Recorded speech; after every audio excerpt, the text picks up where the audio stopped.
Hello dear बच्चों, स्वागत है आप सभी लोगों का। आई होप आप सबकी बढ़िया पढ़ाई चल रही होगी। तो चलिए आज के इस वीडियो में हम लोग डिस्कस करेंगे इपॉक्साइड्स और देखेंगे कि इपॉक्साइड्स में कैसे रिंग ओपनिंग होती है बाय दी न्यूक्लियोफाइल।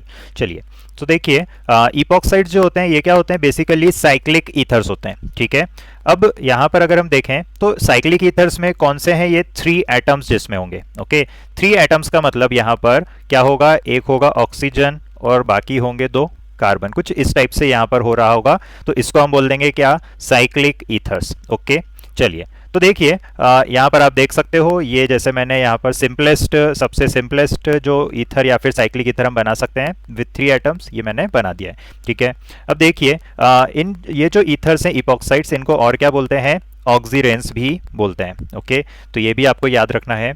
चलिए अब देखिए, जितने भी इपॉक्साइड्स होते हैं ये मोर रिएक्टिव होते हैं देन एसाइक्लिक या फिर लार्ज ईथर्स। ओके, तो as compare to other ethers ये क्यों ज़्यादा स्पेशल है, क्योंकि यहाँ पर क्या होता है, रिएक्टिविटी हाई होती है। और रिएक्टिविटी हाई होने का कारण क्या है, तो यहाँ पर क्या होता है, स्ट्रेन ज़्यादा होता है। ठीक है, क्योंकि ये 3 मेंबर का ही साइक्लिक स्ट्रक्चर है, तो यहाँ पर क्या होगा, स्ट्रेन ज़्यादा होगा, दैट इज़ यहाँ पर रिएक्टिविटी भी क्या मिलेगी, आपको ज़्यादा मिलेगी। ओके, अब देखिए अगर हम इनको प्रिपेयर करना चाहते हैं तो कैसे बना सकते हैं, एल्कीन्स को आप क्या कर दीजिए, ऑक्सीडाइज, और आपको मिल जाते हैं इपॉक्साइड। ओके, देखते हैं कैसे। देखिए यहाँ पर अगर हम देखें, ये जो एल्कीन्स होते हैं जब इनको आप ट्रीट कर देते हैं विथ MCPBA, इसका मतलब क्या हो गया, मेटा क्लोरो पर ऑक्सी बेंजोइक एसिड। ओके, तो ये क्या करते हैं, एल्कीन्स को ऑक्साइड करके बना देते हैं इपॉक्साइड। ओके, तो यहाँ पर आप देख सकते हो ये जो मैंने अल्कीन लिया है इसके अकॉर्डिंगली यहाँ पर क्या मिल गया है आपको, इपॉक्साइड। अब यहाँ पर ध्यान देने वाली बात यह है कि जैसे हमने अल्कीन लिया था सिस, ठीक है, तो यहाँ प्रोडक्ट में भी आप देख सकते हो कि जो मिथाइल ग्रुप है, ओके, CH3, तो ये देख सकते हो ये भी वेज पर है और ये भी वेज पर है। ठीक है, अगर हाइड्रोजन यहाँ पर सेम साइड पे थे तो दोनों हाइड्रोजन प्रोडक्ट में भी जैसे ये दोनों किस पर हैं, डैश पर है। ओके, तो ये आपको याद रखना है कि ये क्या होती है, स्टीरियो स्पेसिफिक रिएक्शन होती है। ओके, चलिए अब यहाँ पर आप देख सकते हैं ये जो एल्कीन है, अगर हम इसको MCPBA से ट्रीट कर दें, मतलब मेटा क्लोरो पर ऑक्सी बेंजोइक एसिड से ट्रीट कर दें, ठीक है, ये अल्कीन जो है आप देख सकते हो एक ट्रांस अल्कीन है। ठीक है, तो यहाँ पर भी प्रोडक्ट क्या बनेगा, अभी देखा था हम लोगों ने कि ये स्टीरियो स्पेसिफिक रिएक्शन होती है।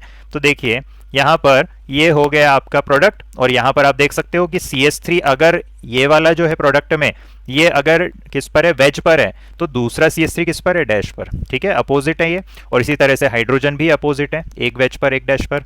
ओके, चलिए अब देखिए ये जो इपॉक्साइड्स होते हैं ये क्या होते हैं, हाईली रिएक्टिव, अभी हम लोगों ने देखा। ठीक है, तो अगर हम नॉर्मल ईथर के कंपैरिजन में देखें तो नॉर्मल ईथर जो होते हैं वो रिएक्टिव नहीं होते हैं। ओके, इतने ज़्यादा रिएक्टिव नहीं होते हैं, मतलब न्यूक्लियोफाइल से अगर हम उसका रिएक्शन करवाएंगे तो कोई रिएक्शन हमको नहीं मिलती है आसानी से। ठीक है, वहीं पर अगर हम देखें इपॉक्साइड्स के केस में अगर आप न्यूक्लियोफाइल लेंगे तो यहाँ पर क्या होता है, CO बॉन्ड का क्लीवेज होता है। CO बॉन्ड जो बनता है आपका, आप देख चुके हो कि इपॉक्साइड का स्ट्रक्चर कुछ इस टाइप से होता है 3 मेंबर में, तो कार्बन ऑक्सीजन का बॉन्ड यहाँ पर क्या होता है, क्लीव हो जाता है। ठीक है, अगर आप इसको न्यूक्लियोफाइल से ट्रीट करेंगे तो देखिए न्यूक्लियोफाइल हम जनरली क्या क्या ले सकते हैं, कॉमनली जो आप बुक्स में देखेंगे या क्वेश्चंस में देखेंगे, OH नेगेटिव, NH3 है ना, RNH2, H2O। ठीक है, इस टाइप से आप देख सकते हो यहाँ पर न्यूक्लियोफाइल हम ले सकते हैं। इसके अलावा भी आप कोई और न्यूक्लियोफाइल ले सकते हैं, बट ये कॉमनली यूज न्यूक्लियोफाइल्स हैं। ठीक है, अब इपॉक्साइड्स जो होते हैं ये 2 कैटेगरीज में हम डिवाइड करेंगे ताकि मैं आपको रिंग ओपनिंग में किस तरह से हम यहाँ पर प्रोडक्ट लिख सकें। तो यहाँ पर इपॉक्साइड्स जो होते हैं ये सिमेट्रिकल भी हो सकते हैं या फिर अनसिमेट्रिकल भी हो सकते हैं। ओके, तो देखिए जब हम रिंग ओपनिंग की बात करेंगे, जैसे यहाँ पर ये कौन सा इपॉक्साइड है, ये एक सिमेट्रिकल इपॉक्साइड है। ठीक है, सिमेट्रिकल इपॉक्साइड का मतलब ये जो दोनों कार्बन है 3 मेंबर में, तो इनके साथ में जो ग्रुप्स अटैच्ड हैं ये क्या है, सेम है। ठीक है, तो अब आप यहाँ पर जब न्यूक्लियोफाइल का अटैक करवाएंगे तो आपको किसी भी कार्बन पर आप न्यूक्लियोफाइल का अटैक करवा दीजिए। ठीक है, आप चाहे तो दूसरे वाले पर करवा दीजिए, इससे कोई फर्क नहीं पड़ेगा। तो सिमेट्रिक इपॉक्साइड में जब आप न्यूक्लियोफाइल का अटैक करवाएंगे रिंग ओपनिंग का, सपोज इस कार्बन पे हुआ अटैक, तो ये वाला साइड से यहाँ पर क्या होगा, कार्बन ऑक्सीजन का बॉन्ड ब्रेक हो जाएगा। ठीक है, अदरवाइज क्या होगा, अगर आपने इस कार्बन पे अटैक करवाया तो यहां से ये ब्रेक हो जाएगा, बट इट डजेंट मैटर क्योंकि इपॉक्साइड कैसा है, सिमेट्रिकल है, और सिमेट्रिकल इपॉक्साइड है तो किसी भी कार्बन पर आप अटैक करवा देंगे, प्रॉब्लम यहां पर नहीं आती है। प्रॉब्लम कहां पर आती है, जब आप अनसिमेट्रिकल इपॉक्साइड्स लेते हैं। तो अनसिमेट्रिकल इपॉक्साइड्स में आप देखिए एसिडिक मीडियम और बेसिक मीडियम के अकॉर्डिंगली यहां पर डिफरेंट प्रोडक्ट मिल सकते हैं। तो अगर हम एसिडिक मीडियम की बात करें तो देखिए यहां पर क्या होता है, जो न्यूक्लियोफाइल होता है ये अटैक किस पर करता है, मोर सब्स्टिट्यूटेड कार्बन पर, ये आपको याद रखना है।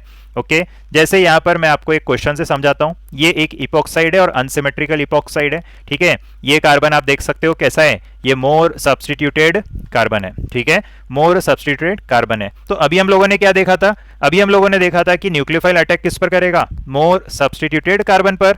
तो देखिए यहां पर ये रहा आपका मोर सब्स्टिट्यूटेड कार्बन और ये रहा आपका H2O मॉलिक्यूल एसिडिक मीडियम में, ठीक है। तो देखिए यहां पर क्या होगा, सबसे पहले तो H पॉजिटिव, क्योंकि यहां पर ये एसिडिक मीडियम में हो रहा है तो क्या होता क्या है यहां पर, तो सबसे पहले क्या हो जाता है, ये जो ऑक्सीजन है जो कि इपॉक्साइड का है, ये प्रोटॉन या फिर H पॉजिटिव को क्या करता है, इलेक्ट्रॉन पेयर दे देता है, तो इससे क्या होता है, ऑक्सीजन पे आता है पॉजिटिव, ठीक है। अब यहां पर ये जो कार्बन ऑक्सीजन बॉन्ड ब्रेक होता है, ठीक है, अगर हम इसके मैकेनिज्म की बात करें तो कार्बन ऑक्सीजन जो बॉन्ड ब्रेक होगा, आप ही बताइए कि किस साइड से ब्रेक होगा तो ज्यादा स्टेबल होगा। देखिए अगर ये यहां से ब्रेक होगा तो इस कार्बन पे आएगा पॉजिटिव, ठीक है, मतलब एक टर्शरी कार्बोकैटायन मिलेगा। वहीं पर अगर हम देखें इस साइड से ब्रेक होगा तो यहां पर पॉजिटिव आएगा, ठीक है, तो एक प्राइमरी कार्बोकैटायन बन जाएगा। तो आप खुद ही बताइए कहां पर ज्यादा पॉजिटिव स्टेबल होगा, तो ऑब्वियसली पॉजिटिव स्टेबल होगा मोर सब्स्टिट्यूटेड कार्बन पर। तो ये रीजन भी हमको समझ में आता है यहाँ पर। ओके, तो देखिए ये जो H2O है ये इस तरह से क्या कर देगा, अटैक कर देगा इस कार्बन पर, मोर सब्स्टिट्यूटेड कार्बन पर, और अगर अटैक कर देगा तो फिर क्या होगा, तो फिर ये कार्बन ऑक्सीजन बॉन्ड ब्रेक हो जाएगा, ठीक है। और कार्बन ऑक्सीजन बॉन्ड अगर ब्रेक हो जाएगा तो यहां पर आप देख सकते हो कुछ इस टाइप से यहां पर हमको ये प्रोडक्ट मिलता है। लेकिन अभी भी यहां पर देखेंगे तो ऑक्सीजन पर क्या है, पॉजिटिव, ठीक है, और O18 है ये, ठीक है, O18 मतलब आइसोटोप ऑफ ऑक्सीजन है, ठीक है। अब यहां पर क्या होगा, ये जो OH2 पॉजिटिव है इसमें से H पॉजिटिव निकल जाएगा, सो दैट यहां पर O18 क्या हो जाएगा, स्टेबल हो जाएगा। तो यहां पर फटाफट से H पॉजिटिव बाहर निकल जाएगा और आप देख सकते हो ये हमारा आ जाएगा answer. Okay, so final answer आपका ये आ जाएगा। Okay dear students, so dear students ये जो आपका इपॉक्साइड है, अनसिमेट्रिकल इपॉक्साइड, अगर बेसिक मीडियम में आप न्यूक्लियोफाइल पर अटैक करवा रहे हैं तो यहाँ पर कहाँ अटैक होगा, लेस सब्स्टिट्यूटेड कार्बन पर, मतलब यहाँ पर क्या हो रहा है, SN2 मैकेनिज्म फॉलो हो रहा है, ठीक है। अब यहाँ पर आपको ये भी याद रखना है कि बेसिक मीडियम लिखा हो या फिर वीकली एसिडिक हो तब भी आप इसी तरह से यहाँ पर न्यूक्लियोफाइल को लेस सब्स्टिट्यूटेड कार्बन पर अटैक करवा देंगे, ठीक है। और वीकली एसिडिक का मतलब हो सकता है आपका कोई अल्कोहल दे रखा हो एज ए सॉल्वेंट, जैसे मिथेनॉल। चलिए तो देखिए यहाँ पर ये क्वेश्चन के थ्रू मैं आपको समझाता हूँ। ये एक इपॉक्साइड है, अनसिमेट्रिकल इपॉक्साइड है, ठीक है। यहाँ पर ये है हमारे पास में न्यूक्लियोफाइल और ये रहा आपका वीकली एसिडिक मीडियम या फिर मिथेनॉल, ठीक है। तो देखिए यहाँ पर क्या होगा, सबसे पहले तो OCH3 नेगेटिव या फिर जो मिथॉक्साइड आयन है ये क्या करेगा, लेस सब्स्टिट्यूटेड कार्बन पर अटैक करेगा, ठीक है। और इसके इस तरह से अटैक करने से यहां पर क्या होगा, कार्बन ऑक्सीजन का बॉन्ड क्लीव हो जाएगा, ठीक है। लेस सब्स्टिट्यूटेड कार्बन पर अटैक क्यों करा, ताकि उसको हिंड्रेंस कम मिले, क्योंकि SN2 मैकेनिज्म फॉलो होता है, ठीक है। तो यहां पर क्या होगा, ये इस तरह से आगे CO बॉन्ड यहां पर क्लीव हो जाएगा, ठीक है। और CO बॉन्ड जब क्लीव होगा तो यहां पर आप देख सकते हो प्रोडक्ट ये मिल जाएगा। बेसिकली क्या हो रहा है, जो आपका मिथेनॉल है उससे H पॉजिटिव लेकर ये OH बन जाएगा, तो OH में आपको कंफ्यूजन नहीं रखना है। तो फाइनल आंसर इस तरह से आपका आ जाएगा। सो आई होप आपको दोनों ही कैटेगरी समझ में आ गया कि अनसिमेट्रिकल में एसिडिक में कैसे करेंगे और बेसिक में कैसे करेंगे। तो ये आपके जो जनरल क्वेश्चन इपॉक्साइड में रिंग ओपनिंग से आते हैं, आई होप आप अब इस टाइप के क्वेश्चंस आसानी से सॉल्व कर पाएंगे। सो डियर स्टूडेंट्स इस वीडियो के लिए इतना ही। आई होप आपको ये वीडियो पसंद आया। अगर आपको ये वीडियो पसंद आया तो please like, share and subscribe to my channel. Thank you for watching, all the best, bye bye.